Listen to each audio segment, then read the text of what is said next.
Hey. Hey, Adriana. Hi. How are you doing today? I'm good. We're going to be asking you some questions. Is that okay? Yeah, sure. First, can you tell me where we are right now? We're in Artspace in downtown Raleigh, North Carolina. I love your hair. What is the favorite color that you've ever dyed in?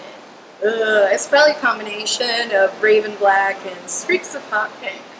What is your go-to karaoke song?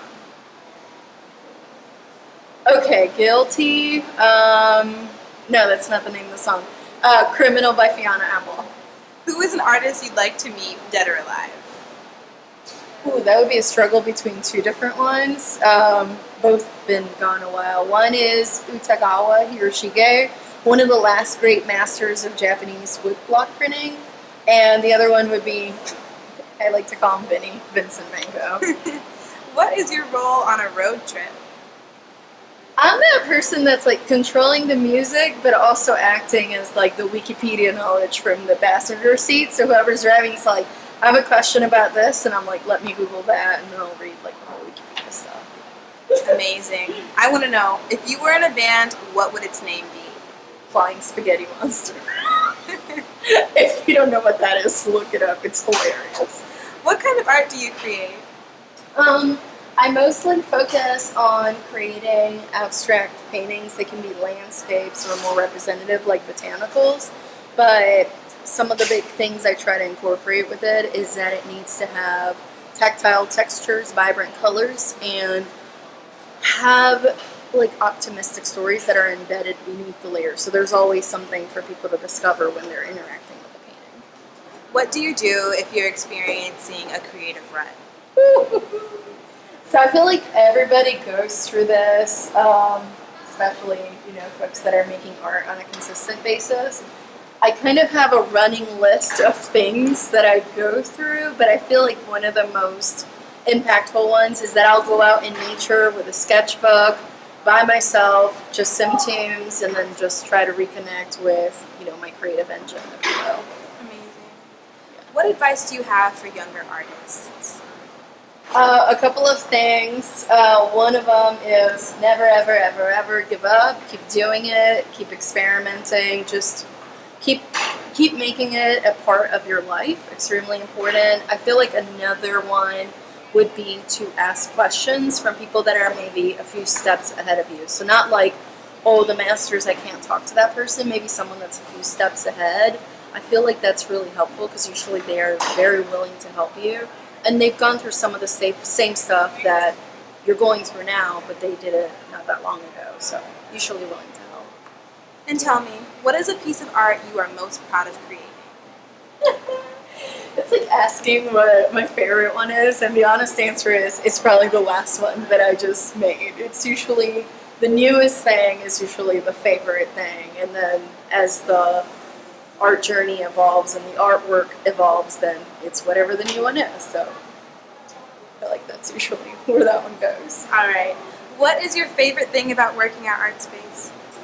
I feel like there's two sides to it. One is the artist community, as in other artists that are also in the building, and we get to talk to each other and give each other feedback, and just like that sense of like friendship and camaraderie as we try to build our careers. But the other part is like the fact that we're open to the public most of the week, and being able to interact with folks from all walks of life in the community, and they can ask questions and we can help demystify what the creative process is about. So that's one of my favorite parts. What is your favorite community event you've done at Artspace? So I periodically host a free community canvas project that's open for people of all ages and artistic abilities. I really, really like it because it helps, for some folks that are like, well, I don't paint, I do software engineering, for example. It's kind of like opening that door of like, no, everybody can express themselves artistically. The part about where it looks different from what you thought it was going to look like, that just comes with time and practice. So it helps break that barrier a little bit. Here's my studio. Inside. Yeah. Okay, I want to know, how can art impact our communities for the better? I feel like there's a couple different things going on with that question. Part of that has to be with the way that our society can be very much productivity driven and not necessarily give it a lot of weight on how we need creativity to actually generate our best ideas. So I feel like by interacting more with the public and inviting more art into our lives, we can help realize, hey, sometimes we need a breather from this, rat race type situation in order to gather our thoughts, gather our ideas, just generate new things, and then innovate, which, obviously as humans we need to do. Cool. What are some ways that Artspace studio artists are connecting with the Raleigh community? We have several events, like First Friday obviously is a big one that we do, in which people can come into our studios and ask all kinds of questions, and we can help educate them on the process, help them with just kind of like show them what really goes behind the scenes and increase not just the knowledge but also the appreciation for art and art as a career choice, honestly. It is a thing, like how can we do it, and it just kind of feeds back, it's like a feedback loop. So okay, you've done great so far and I'm so sad it's coming to an end, but we're going to end with some rapid fire questions. Are you ready? maybe. What is your favorite hidden gem in Raleigh?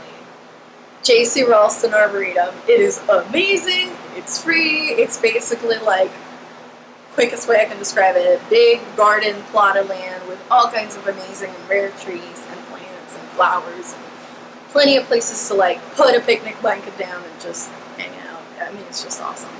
Favorite art museum in the Triangle? Maybe a little biased, but I'm going to say North Carolina Museum of Art, NCMA, in part because they've been doing a lot of initiatives to connect with artists in the area, so it doesn't feel like, removed hoity-toity. It's like actually they're talking, they're in dialogue, so it's really cool. Music or podcasts?